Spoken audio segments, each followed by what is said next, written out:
Hello, everyone. So, today we are going to be talking all about my four-step sales system. How you go from doing the amazing marketing, managing your leads, all the way to actually selling someone to sign up to work with you. And this is something that I was really intimidated by when I first started my business. And I know that's where you guys might be too. So, within this episode, I'm going to cover all of the things that I would love for you to do before you actually get on a consult or a sales call, how to outline and time out your consult and sales call. And third, the third step is why you should have three templated responses prepared for after the consult and what you should do after a consult or a sales call.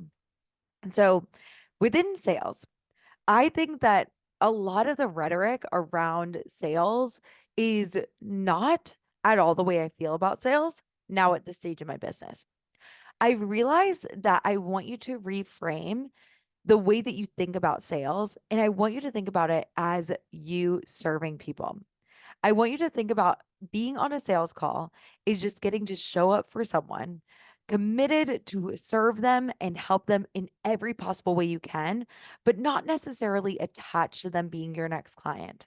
It can feel really scary at the beginning of your business because essentially a lot of your income and a lot of times our brains make it mean that a lot is riding on you closing a sales call. And again, the rhetoric around sales a lot of times can be somewhat negative. And I want you to know that being in a sales conversation is one of the most beautiful things that you can do, where you can hold space for this person and let them dream about what the future of their life could be and alternatives they probably never even realized would be possible if not were because if they didn't work with you, they wouldn't know what it would be like. So, within the four-step sales system, I want to make sure that you feel so in service, feeling like you really are showing up and are able to care for these amazing people that you're about to help. And in order to do that, your brain is going to have a lot of mental chatter before a sales call. So, one of the things that we want to do is we want to clean it up before you get on a sales call. And I was like, the thumbs up just came up on my Zoom.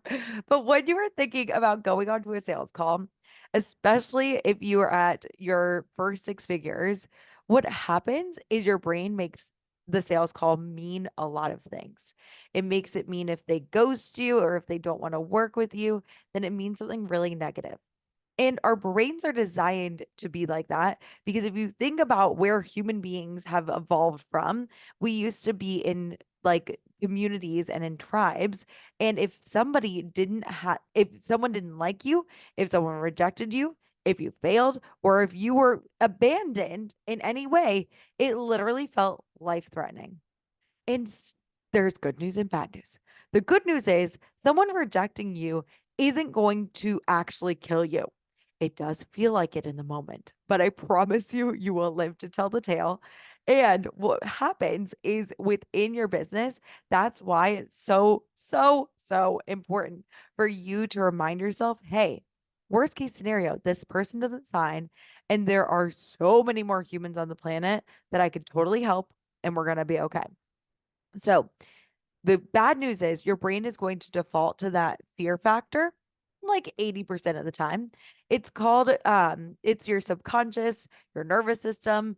I am bundling those terms together. I'm sure there are people who are very into science and know far more than I do, but when you're thinking about that part of your brain, that's the part of the brain that's the oldest. And I've heard it nicknamed the primitive brain, lizard brain. But that piece of you is still really awesome and really important, and it served you really well. But we cannot use that part of your brain to make decisions on sales calls. And if you are feeling nervous before a sales call, that already means that your emotions are high.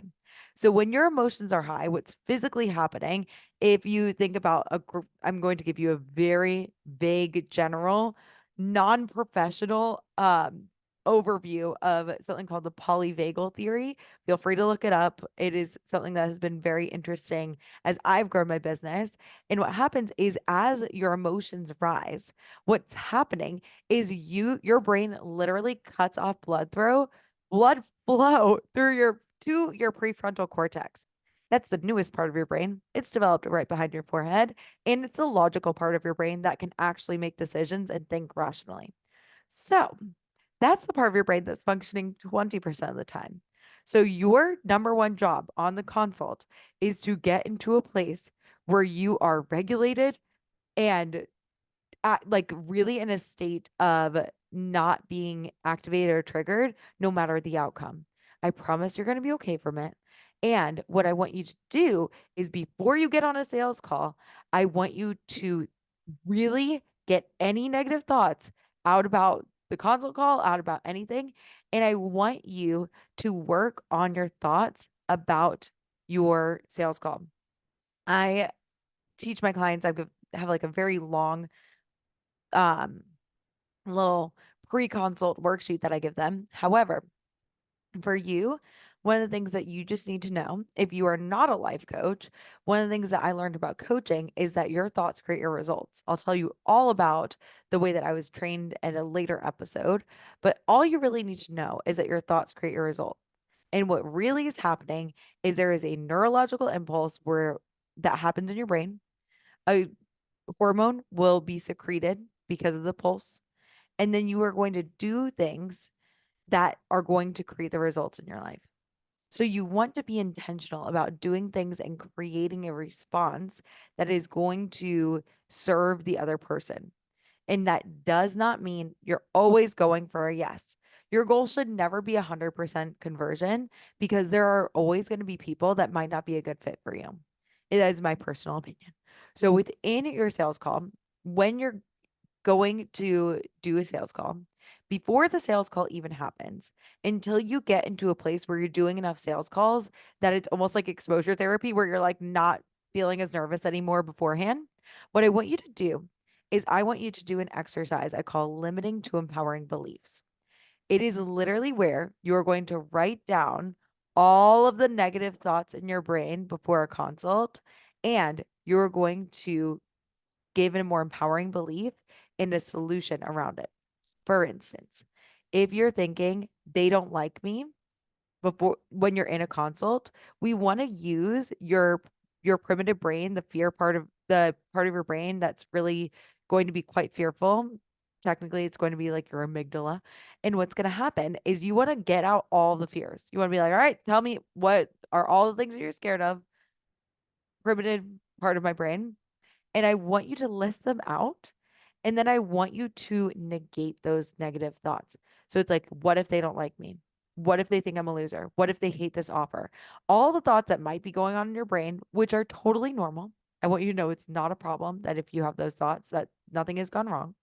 And what I would love for you to do is think of a more empowering reframe for each of the thoughts. Okay. So you might have this thought like, they might not like me on the call. And it's like that we know could be a thought that would be a limiting thought. I want you to draw a little arrow and I want you to be like, okay, what's a more empowering thought I could have instead? What is something that I could think? What is something that I could think that would make me feel better than thinking they might not like me? When you are able to manage your mind, you are able to show up truly in service. You're going to be able to be detached from this person and you're going to be committed to serve them to the best of your ability. So it's the first thing that you want to do. The second thing that you want to do is you want to have an outline for your sales call. Now, the majority of sales calls, that first off, I've seen a lot of sales scripts. I've actually heard one recently and it was like just really interesting because they weren't really listening to the person. So again, if you're nervous, you're going to talk more. You want to be talking 20% of the time. That means that you are asking a lot of questions for 80% of the consult. Within this, what you want to do is you want the basic overview of having questions asked during a consult is where are you now? Where do you want to be after X amount of time of us working together? And then you fill in the gaps for your plan. Within that overview, what I like to do is I like to make it really specific for your offer. So if you are helping somebody, coming back to your pillars, I like to ask them, where are they at now and where do they want to go with the pillars? And I'll link the first episode or the second episode about making your six-figure offer in here. But for instance, if one of the pillars of your offer is a program or is confidence. What you want to do is, instead of just asking them in general, where are they at now? Where do they want to go? And it's like, well, I'm in Raleigh. I want to go maybe live in Germany. You know what I mean? It's like that's so vague, and it's helpful at the beginning, but you're not going to know where to guide them because every single consult is going to be so drastically different. You're going to be like, where are you now? Where do you want to go? It's like, well, are we talking about my car? Are we talking about my personal life? Especially if you're a generalist, it can get really in the weeds and you can really help people. So that is a huge issue when you are going on your consults. What you want to do is you want to make it specific about your offer so that when your brain is like lighting up and panicking and having all the thoughts, you can really know that you can help this person with specific things. So, for instance, if you're like, okay, I want help with, if one of your pillars is stress, you can say, okay, where are you at with your stress on a scale of 1 to 10? One being the worst, 10 being the best. And then they'll say their number, and then you'll ask them why. Why are you that number? Then what you're going to do is you're going to go and you're going to say, okay, where do you want to be 6 months from now with stress? If your program is 6 months long. And a lot of times they're not going to be able to articulate what stress, like what that would actually be. A lot of times people have a really hard time. So they'll be like less stressed. Good, but you can help them make it even better. And so what you'll say is you'll be like, oh, thank you for sharing that with me. Within my 6 month program, I have this protocol that I teach my clients called the stress reset. And it helps them to, whenever they're feeling stressed throughout the day, it sounds like your boss is someone that's causing you a lot of stress. It helps them to have an intentional way to deal with it so that their boss doesn't trigger them anymore. Is that something that would be useful for you? I'll be like, oh, yeah.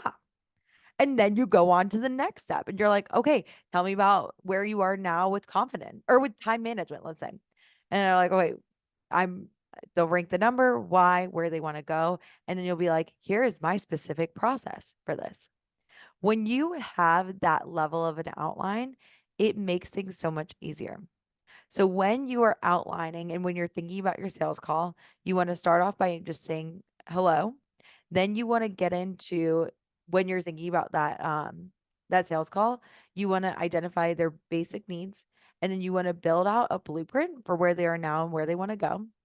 And then you want to do a Q&A and be like, okay, here's the way I would help you. I would help you with this, this, and this. We would work together one-on-one.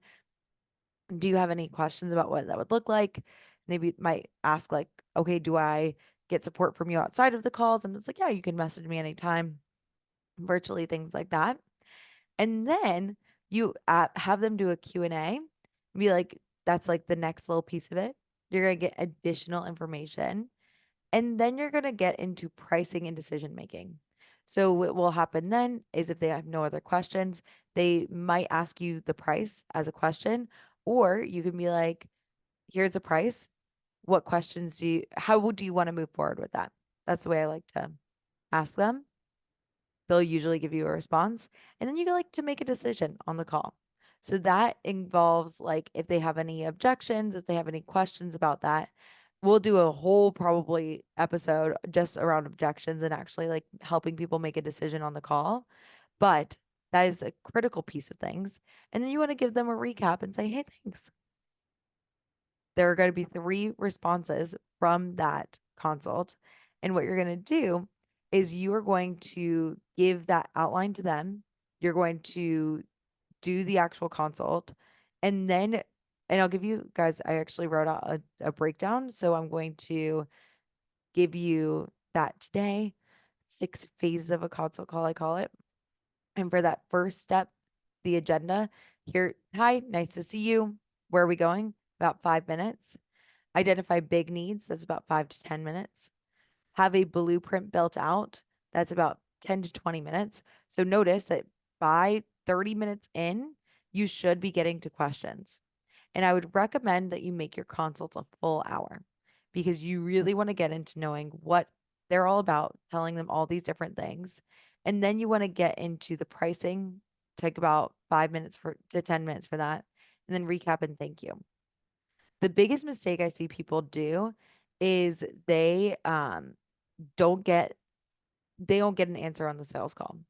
And that's a really important thing because in order for you to move forward and for them to actually have a decision, they need to actually know what it's like to work with you. So what you want to do is you want to actually have them make a decision. And if they need a follow-up call, make that decision on the call.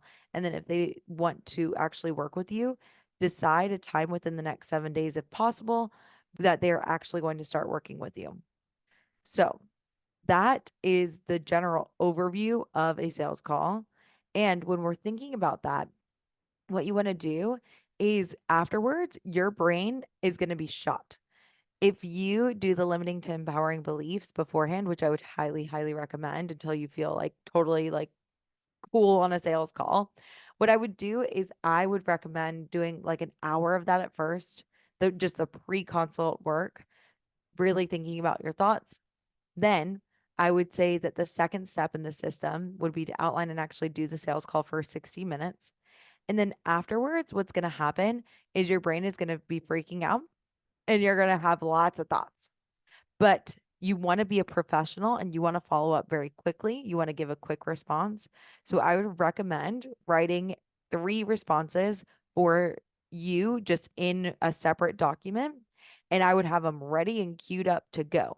So I would have a response for not now and being like, hey, thanks for meeting for this consult. I really appreciate you meeting with me. No big deal. We're still going to keep in touch. Thank you again. And if you ever need anything, please let me know. You're going to have another response for follow-ups that's like, hey, thank you again for meeting with me. I can't wait for you to follow. I can't wait to see if this is a good fit for you.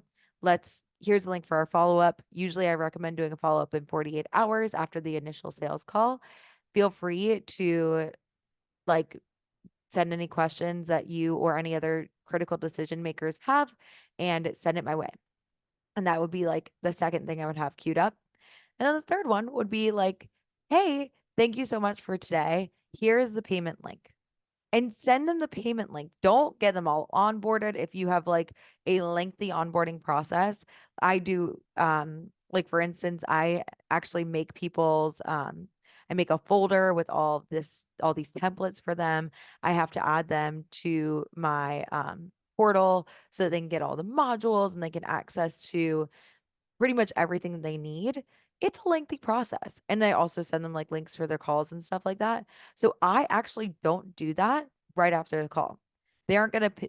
Most humans will pay a little bit later. They might pay right before the call actually starts. So I wait until they actually have paid in order to onboard them. I would recommend you do the same. And so I want you to send out whatever response you need. And then I want you to evaluate the consult.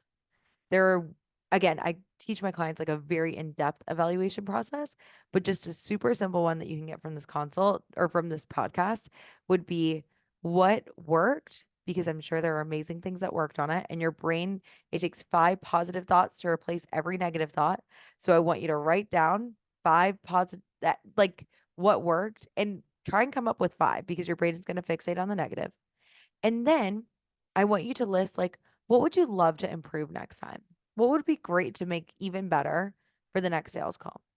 I've heard this stated before where it was like, what didn't work? And if you tell your brain to look for what didn't work, it's going to freak out and it's not going to serve you. So you want to think about instead what could use improvement, what could be even better. And then that makes your brain like a little like, oh yeah, like that would be nice. I would love to improve that, but I'm really proud of what I did and how I showed up on the sales call. Because I know I showed up to the best of my ability, even if it wasn't maybe my best work I possibly could have done. And then last but not least, you want to evaluate what you want to do differently and make intentional plans for that next time. So the next time you're doing your pre-consult work, you can definitely take a look at the notes that you said and get it ready to roll. So, my friends, in essence, when we're thinking about just 4 steps to having a sales system, I would recommend doing pre-consult work. I would recommend having an outline and clear agenda for your call. I would also make sure that you have those templated responses ready to go so that you don't have to worry if your brain is freaking out after a call. And then I would intentionally evaluate your consult and see how you can make it even better for the future. I hope this was very helpful for you. I'm including the timing and for the consult call in this bottom area, and I can't wait to see you in the next episode.